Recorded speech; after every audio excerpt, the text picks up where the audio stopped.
A Tale at Midnight.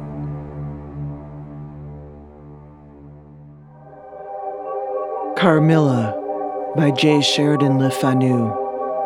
Chapter 5, A Wonderful Likeness.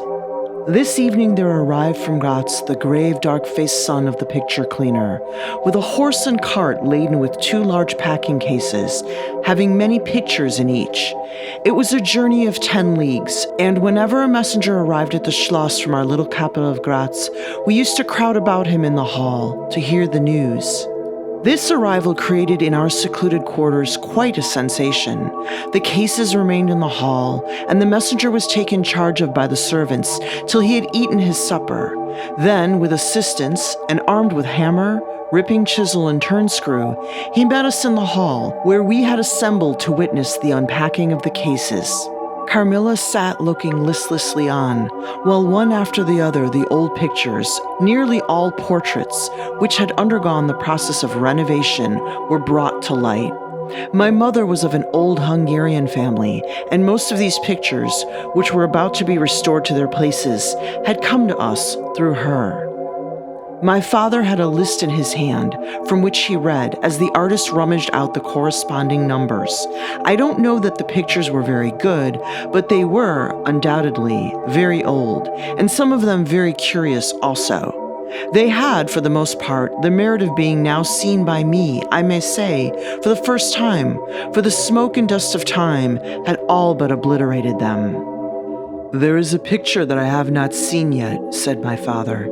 "In one corner at the top of it is the name, as well as I could read, Marcia Karnstein, and the date 1698, and I'm curious to see how it has turned out."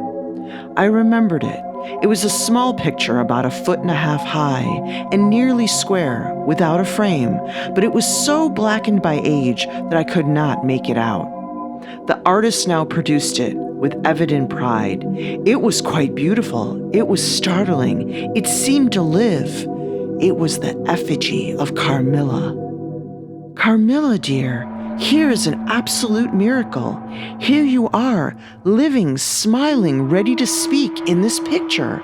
Isn't it beautiful, Papa? And see, even the little mole on her throat." My father laughed and said, "Certainly it is a wonderful likeness." But he looked away and, to my surprise, seemed but little struck by it, and went on talking to the picture cleaner, who was also something of an artist, and discoursed with intelligence about the portraits or other works which his art had just brought into light and color, while I was more and more lost in wonder the more I looked at the picture.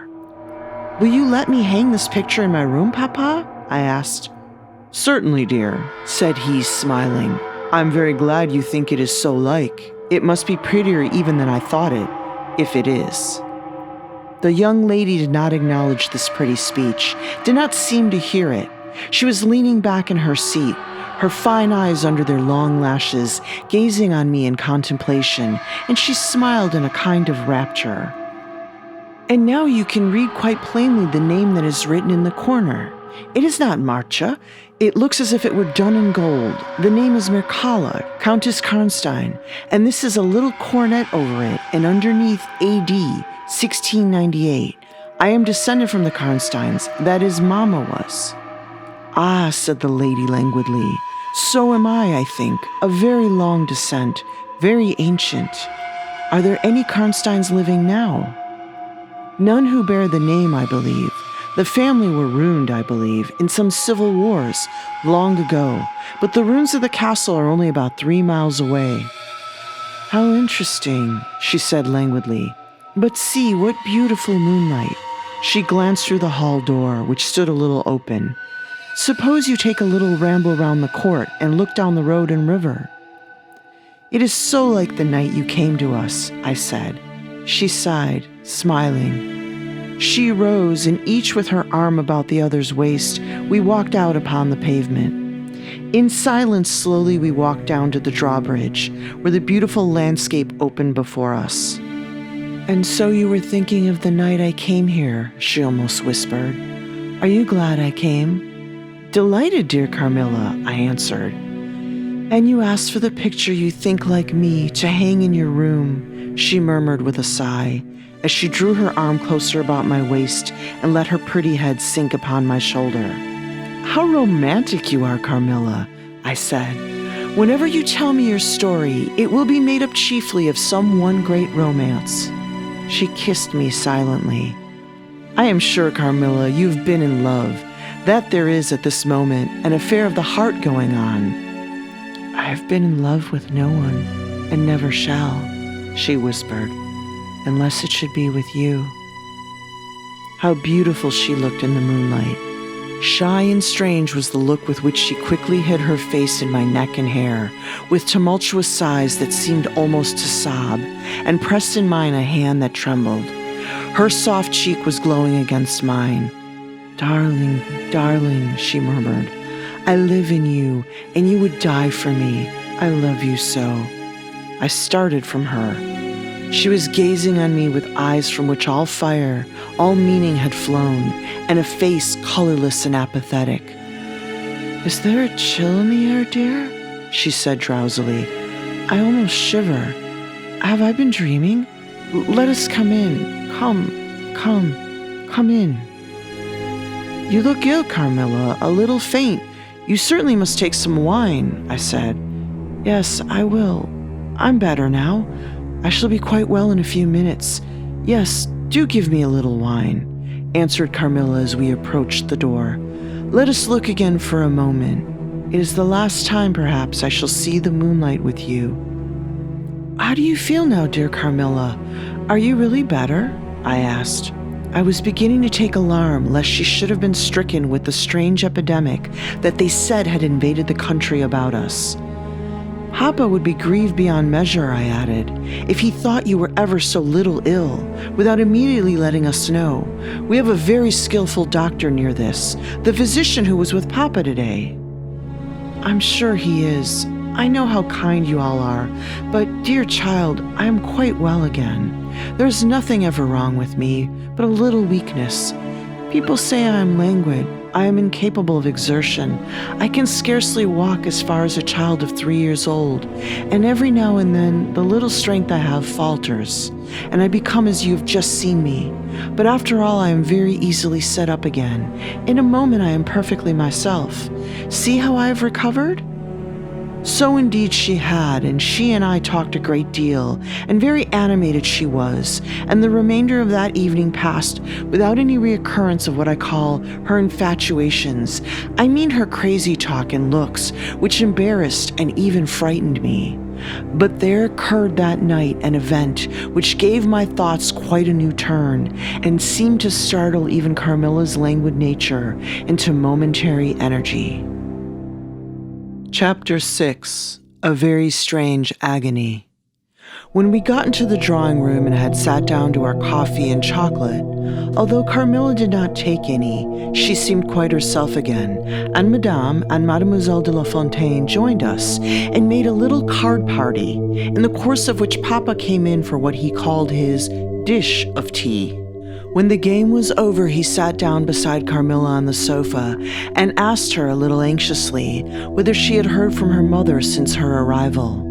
She answered, no. He then asked whether she knew where a letter would reach her at present.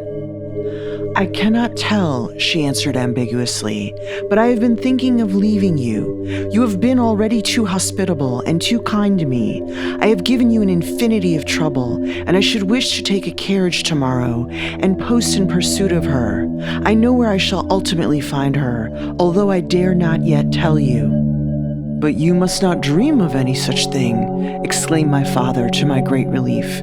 "We can't afford to lose you so, and I won't consent to your leaving us, except under the care of your mother, who was so good as to consent to your remaining with us till she should herself return. I should be quite happy if I knew that you had heard from her, but this evening the accounts of the progress of the mysterious disease that has invaded our neighborhood grow even more alarming, and, my beautiful guest, I do feel the responsibility, unaided by advice from your mother, very much.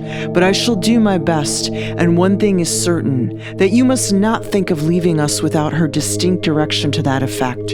We should suffer too much in parting from you to consent to it easily." "Thank you, sir, 1,000 times for your hospitality," she answered, smiling bashfully. "You've all been too kind to me. I've seldom been so happy in all my life before, as in your beautiful chateau, under your care, and in the society of your dear daughter." So he gallantly, in his old-fashioned way, kissed her hand, smiling and pleased at her little speech. I accompanied Carmilla as usual to her room and sat and chatted with her while she was preparing for bed. "Do you think," I said at length, "that you will ever confide fully in me?"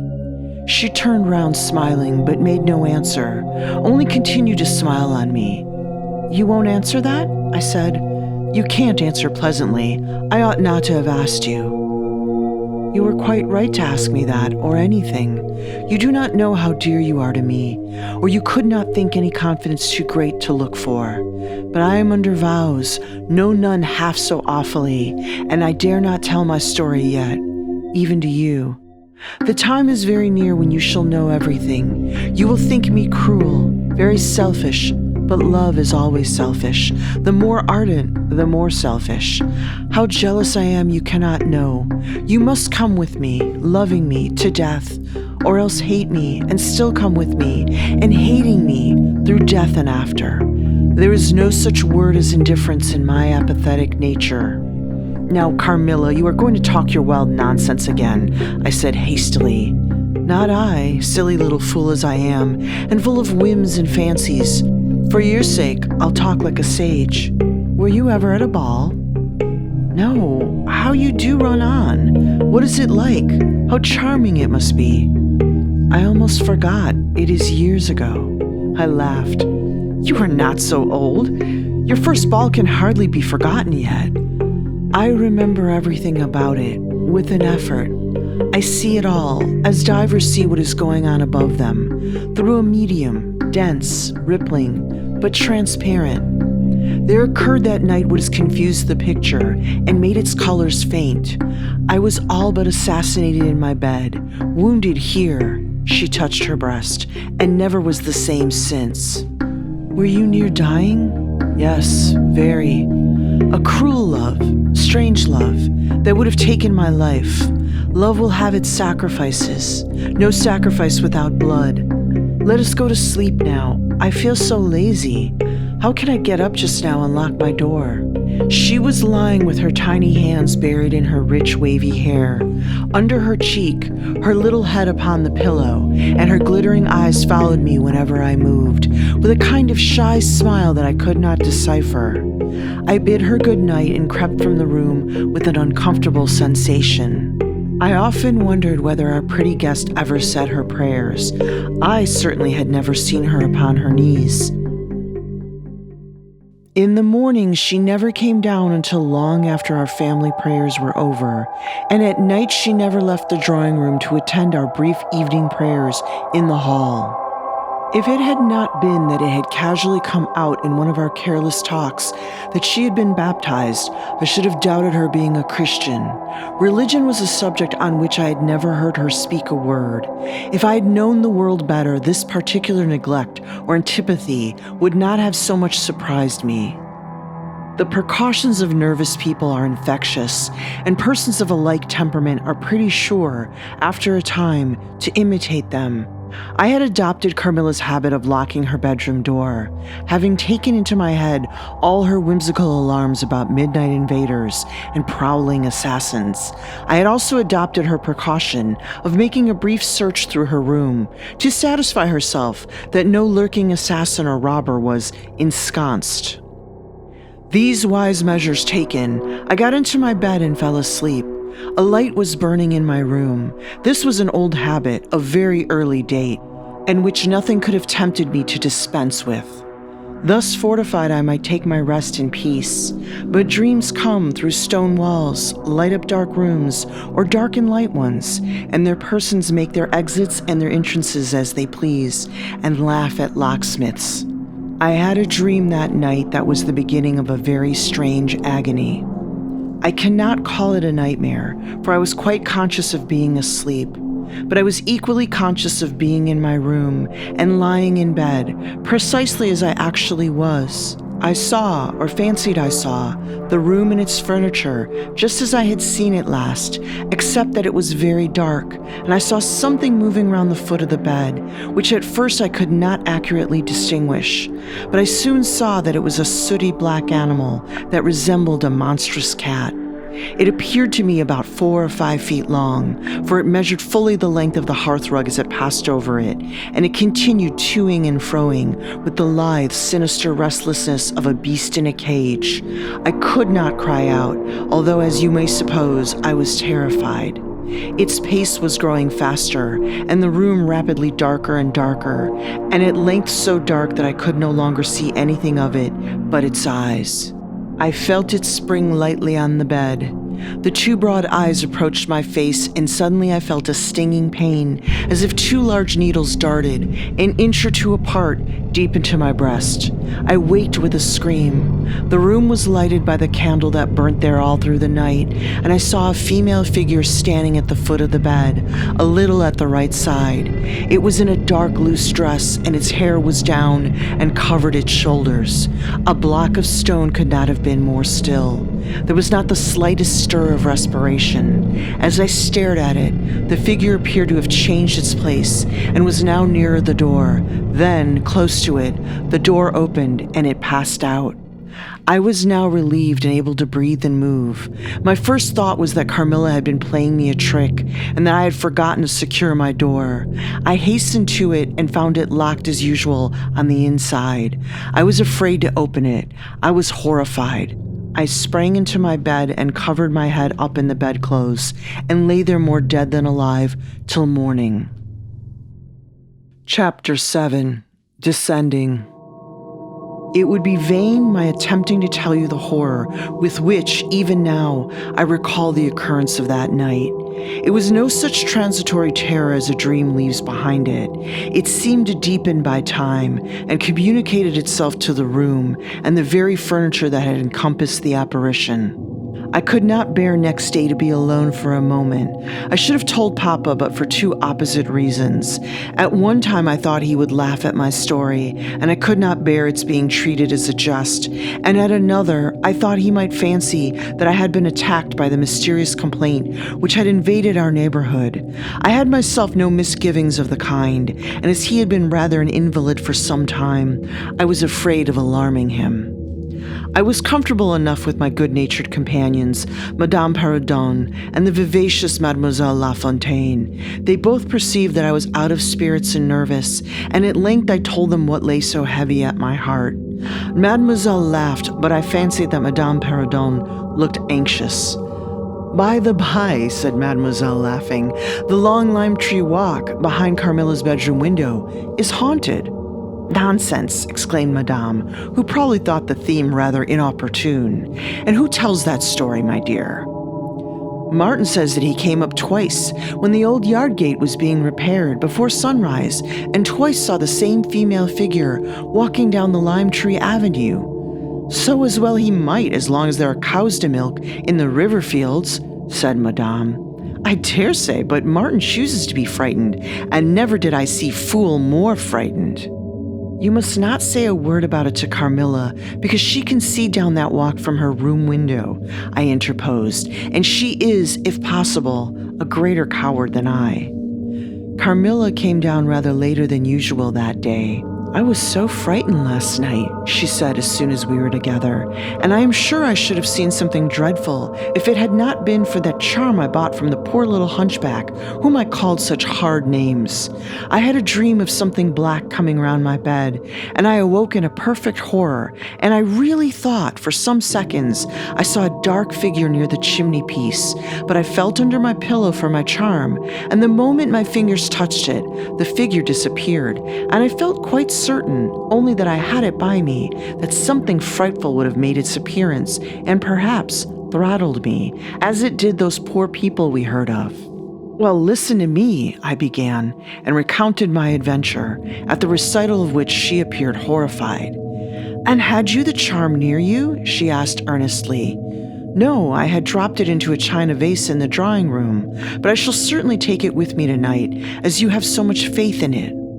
At this distance of time, I cannot tell you or even understand how I overcame my horror so effectually as to lie alone in my room that night.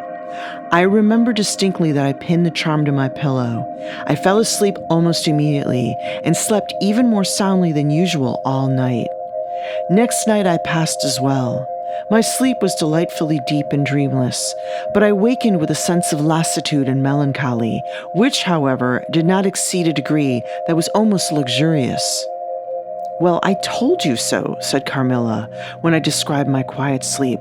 "I had such delightful sleep myself last night. I pinned the charm to the breast of my nightdress. It was too far away the night before. I'm sure it was all fancy, except the dreams. I used to think that evil spirits made dreams, but our doctor told me it is no such thing. Only a fever passing by, or some other malady, as they often do," he said, "knocks at the door, and not being able to get in, passes on with that alarm." "And what do you think the charm is?" said I. "It has been fumigated or immersed in some drug, and is an antidote against the malaria," she answered. "Then it acts only on the body?" "Certainly. You don't suppose that evil spirits are frightened by bits of ribbon or the perfumes of a druggist shop. No, these complaints, wandering in the air, begin by trying the nerves and so infect the brain. But before they can seize upon you, the antidote repels them. That, I am sure, is what the charm has done for us. It is nothing magical. It is simply natural." I should have been happier if I could have quite agreed with Carmilla, but I did my best, and the impression was a little losing its force. For some nights I slept profoundly, but still every morning I felt the same lassitude, and a languor weighed upon me all day. I felt myself a changed girl. A strange melancholy was stealing over me, a melancholy that I would not have interrupted. Dim thoughts of death began to open, and an idea that I was slowly sinking took gentle and somehow not unwelcome possession of me. If it was sad, the tone of mind which this induced was also sweet. Whatever it might be, my soul acquiesced in it. I would not admit that I was ill. I would not consent to tell my papa, or to have the doctor sent for. Carmilla became more devoted to me than ever, and her strange paroxysms of languid adoration more frequent. She used to gloat on me with increasing ardor the more my strength and spirits waned. This always shocked me like a momentary glare of insanity. Without knowing it, I was now in a pretty advanced stage of the strangest illness under which mortal ever suffered. There was an unaccountable fascination in its earlier symptoms that more than reconciled me to the incapacitating effect of that stage of the malady. This fascination increased for a time until it reached a certain point when gradually a sense of the horrible mingled itself with it, deepening, as you shall hear, until it discolored and perverted the whole state of my life. The first change I experienced was rather agreeable. It was very near the turning point from which began the descent of Avernus. Certain vague and strange sensations visited me in my sleep. The prevailing one was of that pleasant, peculiar cold thrill which we feel in bathing when we move against the current of a river. This was soon accompanied by dreams that seemed interminable and were so vague that I could never recollect their scenery and persons or any one connected portion of their action, but they left an awful impression and a sense of exhaustion, as if I had passed through a long period of great mental exertion and danger. After all these dreams, there remained on waking a remembrance of having been in a place very nearly dark, and of having spoken to people whom I could not see, and especially of one clear voice, of a female's, very deep, that spoke as if at a distance, slowly, and producing always the same sensation of indescribable solemnity and fear. Sometimes there came a sensation as if a hand was drawn softly along my cheek and neck. Sometimes it was as if warm lips kissed me, and longer and more lovingly as they reached my throat. But there the caress fixed itself. My heart beat faster, my breathing rose and fell rapidly and full drawn. A sobbing that rose into a sense of strangulation supervened and turned into a dreadful convulsion in which my senses left me and I became unconscious. It was now 3 weeks since the commencement of this unaccountable state. My sufferings had, during the last week, told upon my appearance. I had grown pale, my eyes were dilated and darkened underneath, and the languor which I had long felt began to display itself in my countenance. My father asked me often whether I was ill, but with an obstinacy which now seems to me unaccountable, I persisted in assuring him that I was quite well. In a sense, this was true. I had no pain. I could complain of no bodily derangement. My complaint seemed to be one of the imagination, of the nerves, and horrible as my sufferings were, I kept them, with a morbid reserve, very nearly to myself. It could not be that terrible complaint which the peasants called the upire, for I had now been suffering for 3 weeks, and they were seldom ill for much more than 3 days, when death put an end to their miseries. Carmilla complained of dreams and feverish sensations, but by no means of so alarming a kind as mine. I say that mine were extremely alarming. Had I been capable of comprehending my condition, I would have invoked aid and advice on my knees. The narcotic of an unsuspected influence was acting upon me, and my perceptions were benumbed. I am going to tell you now of a dream that led immediately to an odd discovery. One night, instead of the voice I was accustomed to hear in the dark, I heard one, sweet and tender, and at the same time terrible, which said, "Your mother warns you to beware of the assassin." At the same time, a light unexpectedly sprang up, and I saw Carmilla standing near the foot of my bed in her white nightdress, bathed from her chin to her feet in one great stain of blood. I wakened with a shriek, possessed with the one idea that Carmilla was being murdered. I remember springing from my bed, and my next recollection is that of standing on the lobby, crying for help. Madame and Mademoiselle came scurrying out of their rooms in alarm. A lamp burned always on the lobby, and seeing me, they soon learned the cause of my terror. I insisted on our knocking at Carmilla's door. Our knocking was unanswered. It soon became a pounding and an uproar. We shrieked her name, but all was vain. We all grew frightened, for the door was locked. We hurried back in panic to my room. There we rang the bell long and furiously.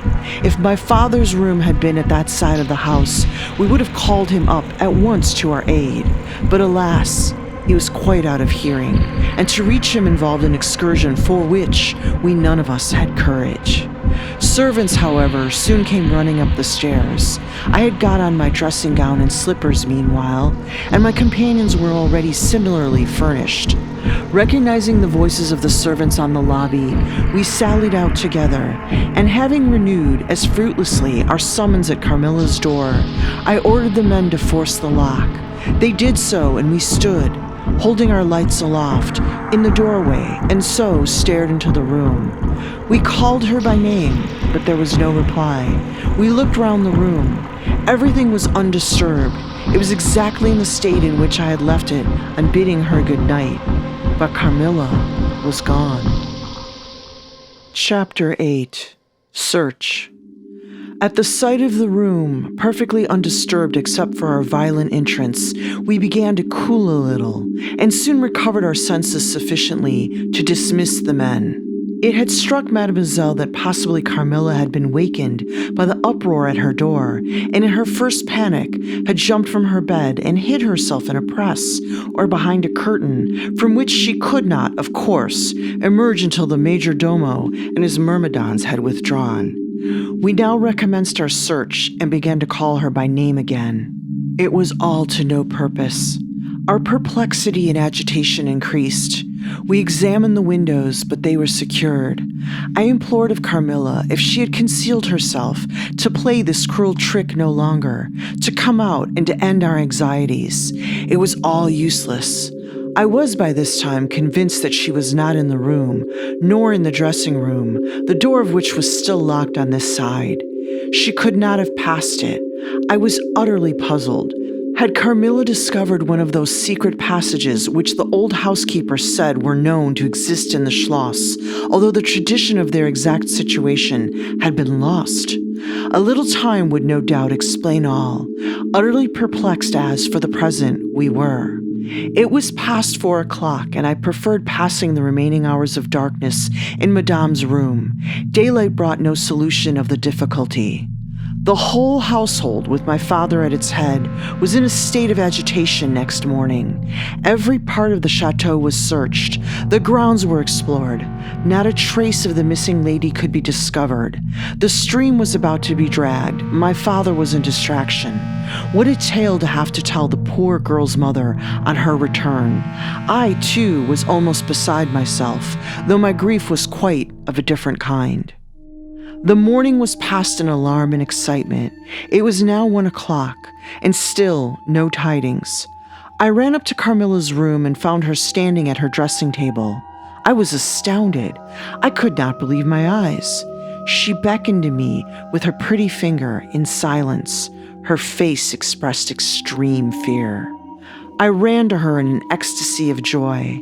I kissed and embraced her again and again.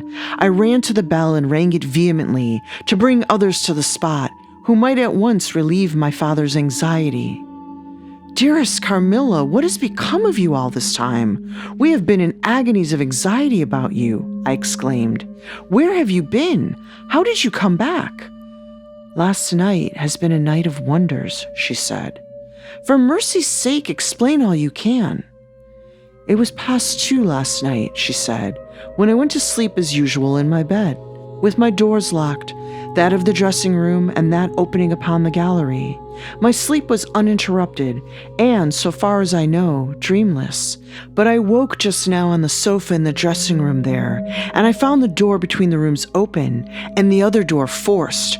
How could all this have happened without my being wakened? It must have been accompanied with a great deal of noise, and I am particularly easily wakened. How could I have been carried out of my bed without my sleep having been interrupted? I, whom the slightest stir startles."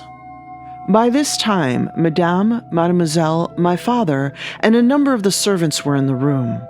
Carmilla was, of course, overwhelmed with inquiries, congratulations, and welcomes. She had but one story to tell, and seemed the least able of all the party to suggest any way of accounting for what had happened. My father took a turn up and down the room, thinking.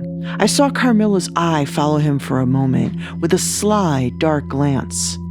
When my father had sent the servants away, Mademoiselle having gone in search of a little bottle of valerian and sal volatile, and there being no one now in the room with Carmilla, except my father, Madame, and myself, he came to her thoughtfully, took her hand very kindly, led her to the sofa, and sat down beside her. "Will you forgive me, my dear, if I risk a conjecture and ask a question?" "Who can have a better right?" she said. "Ask what you please, and I will tell you everything. But my story is simply one of bewilderment and darkness. I know absolutely nothing. Put any question you please. But you know, of course, the limitations Mama has placed me under." "Perfectly, my dear child.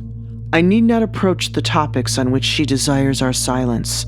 Now, the marvel of last night consists in your having been removed from your bed and your room without being wakened, and this removal having occurred, apparently, while the windows were still secured, and the 2 doors locked upon the inside. I will tell you my theory, and first ask you a question." Carmilla was leaning on her hand dejectedly. Madame and I were listening breathlessly. "Now, my question is this. Have you ever been suspected of walking in your sleep?" "Never, since I was very young indeed." "But you did walk in your sleep when you were young." "Yes, I know I did. I have been told so often by my old nurse." My father smiled and nodded. "Well, what has happened is this.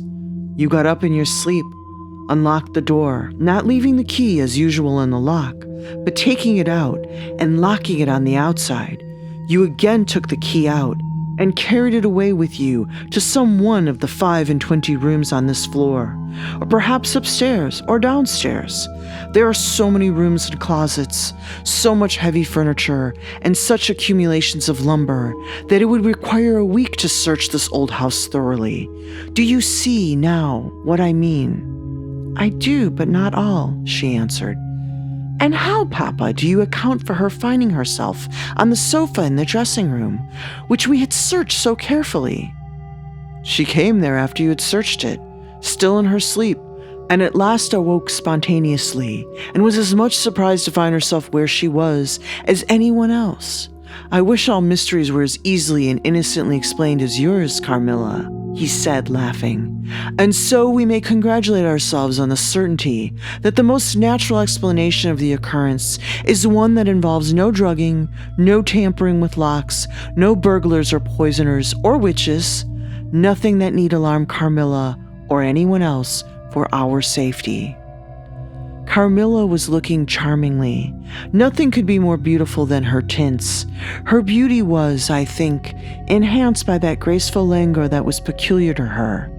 I think my father was silently contrasting her looks with mine, for he said, "I wish my poor Laura was looking more like herself," and he sighed.